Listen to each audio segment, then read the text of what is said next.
ನಮಸ್ಕಾರ ಗೆಳೆಯರೆ, ಇವತ್ತಿನ ವಿಡಿಯೋದಲ್ಲಿ ನಾವು ಚರ್ಚೆ ಮಾಡ್ತಾ ಇರುವ ವಿಚಾರ ಕೇವಲ ಒಂದು ಸಾಮಾನ್ಯ ಸುದ್ದಿ ಅಲ್ಲ. ಇದು ಚೀನಾ ಮತ್ತು ಪಾಕಿಸ್ತಾನಕ್ಕೆ ನಡುಕ ಹುಟ್ಟಿಸಿರುವ ಭಾರತದ ಬಹುದೊಡ್ಡ ಬ್ರಹ್ಮಾಸ್ತ್ರದ ಬಗ್ಗೆ. ಹೌದು, ಲಡಾಖ್ನ ಎತ್ತರದ ಬೆಟ್ಟಗಳಿರಲಿ ಅಥವಾ ಕಾರ್ಗಿಲ್ನ ಕಡಿದಾದ ಕಣಿವೆಗಳಿರಲಿ, ಶತ್ರುಗಳ ಪ್ರತಿಯೊಂದು ಚಲನವಲನವನ್ನು ಹದ್ದಿನ ಕಣ್ಣಿನಿಂದ ಕಾಯುವ ಮತ್ತು ಅವಕಾಶ ಸಿಕ್ಕಾಗ ಗುರಿ ತಪ್ಪದೆ ಅಟ್ಯಾಕ್ ಮಾಡುವ ನಮ್ಮ ಹೊಸ ಏರ್ಬಾರ್ನ್ ಅಂದ್ರೆ ಗಾಳಿಯ ಗೂಢಾಚಾರಿಯ ಮೊದಲ ಚಿತ್ರ ಈಗ ಹೊರಬಿದ್ದಿದೆ. ಹಾಗೂ ಈ ಒಂದು ಬೆಳವಣಿಗೆಯಿಂದ ಭಾರತದ ಗಡಿ ಭದ್ರತೆಯಲ್ಲಿ ಈಗ ಎಂತಹ ಭೀಕರ ಬದಲಾವಣೆಗಳಾಗಲಿವೆ ಅನ್ನೋದನ್ನ ಕೇಳಿದ್ರೆ ಖಂಡಿತ ನೀವು ಕೂಡ ಆಶ್ಚರ್ಯ ಪಡ್ತೀರಾ. ಸೊ ಅದಕ್ಕಾಗಿ ವಿಡಿಯೋನ ಸ್ವಲ್ಪನೂ ಸ್ಕಿಪ್ ಮಾಡದೆ ಕೊನೆವರೆಗೂ ನೋಡಿ, ಯಾಕಂದ್ರೆ ಅಸಲಿ ಆಟ ಈಗ ಶುರುವಾಗಿದೆ. ನಮಸ್ಕಾರ ಗೆಳೆಯರೆ, ತಮ್ಗೆಲ್ರಿಗೂ ಪ್ರಚಾ ಇನ್ಫೋ ಚಾನೆಲ್ಗೆ ಸ್ವಾಗತ. ಇತ್ತೀಚೆಗಷ್ಟೇ defence research and development organisation ಅಂದ್ರೆ ನಮ್ಮ DRDO ಅಭಿವೃದ್ಧಿಪಡಿಸುತ್ತಿರುವ ಆರ್ಚರ್ NG ಅಂದ್ರೆ ಆರ್ಚರ್ ನೆಕ್ಸ್ಟ್ ಜನರೇಷನ್ ಡ್ರೋನ್ ನ ಮೊದಲ ಏರ್ಬಾರ್ನ್ ಚಿತ್ರ ರಿಲೀಸ್ ಆಗಿದೆ. ಹಾಗೂ ಈ ಚಿತ್ರ ನೋಡೋದಕ್ಕಾಗಿ ಸಾಮಾನ್ಯ ಡ್ರೋನ್ ತರಹ ಕಂಡ್ರು ಇದರ ಡಿಸೈನ್ ಮತ್ತು ಇದರಲ್ಲಿ ಅಡಗಿರುವ ಟೆಕ್ನಾಲಜಿ ಎಂತಹ ಶತ್ರುವಿನ ಬೆವರನ್ನಾದ್ರೂ ಇಳಿಸುವಂತಿದೆ. ಸೊ ಬನ್ನಿ, ಇವತ್ತಿನ ಈ ವಿಡಿಯೋದಲ್ಲಿ ಈ ಆರ್ಚರ್ NG ಡ್ರೋನ್ ನ ಕಂಪ್ಲೀಟ್ ಡೀಟೇಲ್ಸ್, ಇದರ ಸ್ಯಾಟ್ಕಾಮ್ ಇಂಟಿಗ್ರೇಷನ್ ಮತ್ತು ಇದು ಭಾರತೀಯ ಸೇನೆಗೆ ಹೇಗೆ ಗೇಮ್ ಚೇಂಜರ್ ಆಗಲಿದೆ ಅನ್ನೋದನ್ನ ಎಳೆಯಾಗಿ ಬಿಚ್ಚಿಡುತ್ತೇನೆ. ಅದಕ್ಕಾಗಿ ಇಂಟ್ರೆಸ್ಟಿಂಗ್ ವಿಡಿಯೋವನ್ನ ಕೊನೆವರೆಗೂ ನೋಡಿ. ಹಾಗೂ ಲೈಕ್ ಮಾಡುತ್ತಾ ಕಮೆಂಟ್ ಅಲ್ಲಿ ಜೈ ಹಿಂದ್ ಅಂತ ಬರೆಯುವುದನ್ನ ಮರೆಯದಿರಿ. ಸೊ ಗೆಳೆಯರೆ, ವಿಷಯಕ್ಕೆ ಬರುವ ಮುನ್ನ ನಾವು ಸ್ವಲ್ಪ ಇತಿಹಾಸವನ್ನ ಕೆದಕಬೇಕು. ನಮ್ಮ DRDO ಈ ಹಿಂದೆ ತಪಸ್ BH-201 ಅನ್ನೋ ಡ್ರೋನ್ ಯೋಜನೆಯನ್ನ ಕೈಗೆತ್ತಿಕೊಂಡಿತ್ತು. ಆದರೆ ಅದರಲ್ಲಿ ಕೆಲವು ಮಿತಿಗಳಿದ್ದವು. ಮುಖ್ಯವಾಗಿ ಅದರ ತೂಕ. ತಪಸ್ ಡ್ರೋನ್ ಬರೋಬ್ಬರಿ 2850 kg ತೂಕವಿತ್ತು. ಸೊ ಅದಕ್ಕಾಗಿ ಇದು ಎತ್ತರದ ಪ್ರದೇಶಗಳಲ್ಲಿ ಅಂದ್ರೆ LAC ಅಂತಹ ಜಾಗಗಳಲ್ಲಿ ಗಾಳಿಯೊತ್ತಡ ಕಡಿಮೆ ಇರುವುದರಿಂದ ಅಷ್ಟು ಭಾರದ ಡ್ರೋನ್ಗಳನ್ನು ಆಪರೇಟ್ ಮಾಡುವುದು ಕಷ್ಟವಾಗ್ತಾ ಇತ್ತು. ಹಾಗೂ ಈ ಸಮಸ್ಯೆಯನ್ನೇ ಬಗೆಹರಿಸುವುದಕ್ಕಾಗಿ ಹುಟ್ಟಿಕೊಂಡಿದ್ದೆ ಈ ಆರ್ಚರ್ NG. ಗೆಳೆಯರೆ, ಇದು ಕೇವಲ ಒಂದು ಅಪ್ಗ್ರೇಡ್ ಅಲ್ಲ, ಇದೊಂದು ಕ್ರಾಂತಿ ಅಂತಾನೆ ಹೇಳಬಹುದು. DRDO ವಿಜ್ಞಾನಿಗಳು ಇದರ ಡಿಸೈನ್ ಅನ್ನು ಸಂಪೂರ್ಣವಾಗಿ ಬದಲಾಯಿಸಿ ಇದರ ತೂಕವನ್ನ ಬರೋಬ್ಬರಿ 1000 kg ಹೆಚ್ಚು ಕಡಿಮೆ ಮಾಡಿದ್ದಾರೆ. ಹೌದು, ಈಗ ಆರ್ಚರ್ NG ಯ ಗರಿಷ್ಠ ಟೇಕ್ ಆಫ್ ತೂಕ ಕೇವಲ 1800 kg. ಹಾಗೂ ಈ ತೂಕ ಇಳಿಕೆಯಿಂದ ಏನಾಗುತ್ತದೆ ಅನ್ನೋದ್ರ ಬಗ್ಗೆ ಹೇಳೋದಾದ್ರೆ ಗೆಳೆಯರೆ, ಡ್ರೋನ್ ನ ಮೈಲೇಜ್ ಅಥವಾ ಎಂಡೂರೆನ್ಸ್ ವಿಪರೀತವಾಗಿ ಹೆಚ್ಚಾಗಿದೆ. ಹಾಗೂ ಈ ಡ್ರೋನ್ ಒಮ್ಮೆ ಟೇಕ್ ಆಫ್ ಆದರೆ ಸತತ 24ರಿಂದ 29 ಗಂಟೆಗಳ ಕಾಲ ಆಕಾಶದಲ್ಲಿ ಹಾರಾಡುತ್ತಲೇ ಇರಬಲ್ಲದು. ಅಂದ್ರೆ ಶತ್ರುಗಳ ಮೇಲೆ ಹಗಲು ರಾತ್ರಿ ಕಣ್ಣಿಡುವುದಕ್ಕಾಗಿ ಇದಕ್ಕಿಂತ ಬೆಸ್ಟ್ ಆಪ್ಷನ್ಸ್ ಬೇರೊಂದಿಲ್ಲ. ಸೊ ಈಗ ರಿಲೀಸ್ ಆಗಿರುವ ಹೊಸ ಚಿತ್ರದ ಕಡೆ ಗಮನ ಹರಿಸೋಣ. ಈ ಡ್ರೋನ್ ಅನ್ನ ನೀವು ಸೂಕ್ಷ್ಮವಾಗಿ ಗಮನಿಸಿದ್ರೆ ಇದರ ಮೂಗಿನ ಭಾಗದಲ್ಲಿ ಅಂದ್ರೆ ನೋಸ್ ಸೆಕ್ಷನ್ ಒಂದು ದೊಡ್ಡ ಉಬ್ಬು ಅಥವಾ ಗುಮ್ಮಟದಂತಹ ಡಿಸೈನ್ ಕಾಣಿಸ್ತದೆ. ಹಾಗೂ ಇದೇ ನೋಡಿ ಅಸಲಿ ರಹಸ್ಯ, ಇದುವೇ ಸ್ಯಾಟ್ಕಾಮ್ ಅಥವಾ ನೀವು ಇದನ್ನ ಸ್ಯಾಟಲೈಟ್ ಕಮ್ಯುನಿಕೇಶನ್ ಸಿಸ್ಟಮ್ ಅಂತಾನು ಹೇಳಬಹುದು. ನೋಡಿ ಗೆಳೆಯರೆ, ಸಾಮಾನ್ಯವಾಗಿ ಡ್ರೋನ್ಗಳನ್ನ ರೇಡಿಯೋ ಫ್ರೀಕ್ವೆನ್ಸಿ ಮೂಲಕ ಕಂಟ್ರೋಲ್ ಮಾಡ್ತಾರೆ. ಆದ್ರೆ ರೇಡಿಯೋ ಸಿಗ್ನಲ್ಗಳು ಕೇವಲ 200ರಿಂದ 250 ಕಿಲೋಮೀಟರ್ ವರೆಗೆ ಮಾತ್ರ ಕೆಲಸ ಮಾಡ್ತವೆ.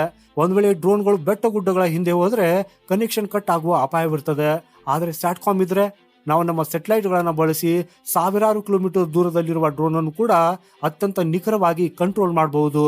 ಅಂದ್ರೆ ನಮ್ಮ ಆಪರೇಟರ್ಗಳು ದೆಹಲಿ ಅಥವಾ ಬೆಂಗಳೂರಿನ ಕಂಟ್ರೋಲ್ ರೂಮ್ ನಲ್ಲಿ ಕೂತ್ಕೊಂಡು ಲಡಾಖ್ ಅಥವಾ ಅರುಣಾಚಲ್ ಪ್ರದೇಶದ ಗಡಿಯಲ್ಲಿ ಹಾರುತ್ತಿರುವ ಆರ್ಚರ್ NG ಡ್ರೋನ್ ಅನ್ನ ಸುಲಭವಾಗಿ ಆಪರೇಟ್ ಮಾಡಬಹುದು.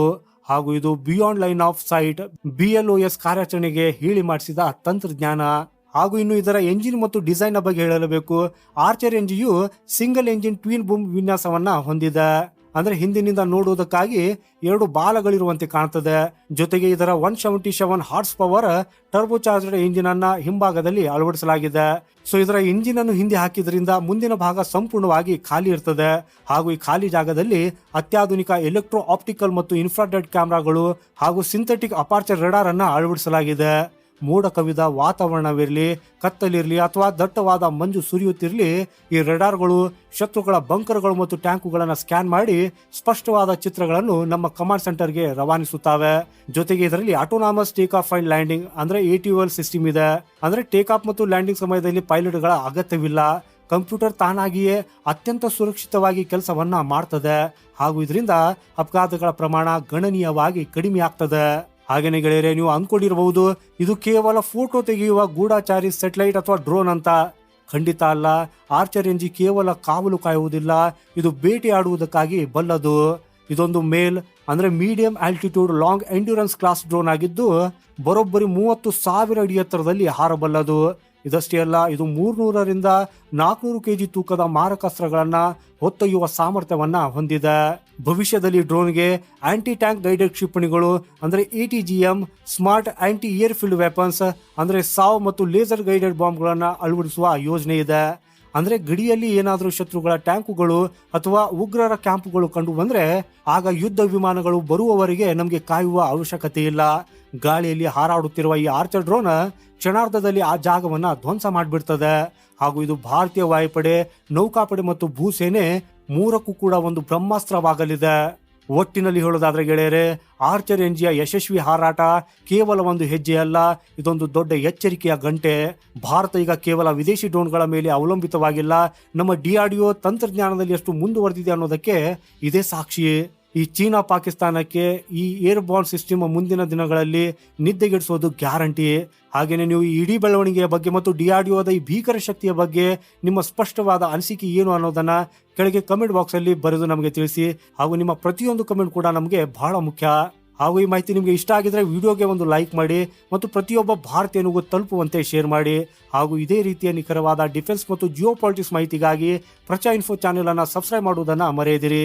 ಸಿಗೋಣ ಮುಂದಿನ ಮತ್ತೊಂದು ಇಂಟ್ರೆಸ್ಟಿಂಗ್ ಮಾಹಿತಿಯೊಂದಿಗೆ. ವಂದೇ ಮಾತರಂ. ಭಾರತ್ ಮಾತಾ ಕಿ ಜೈ. ಜೈ ಕರ್ನಾಟಕ ಮಾತೆ.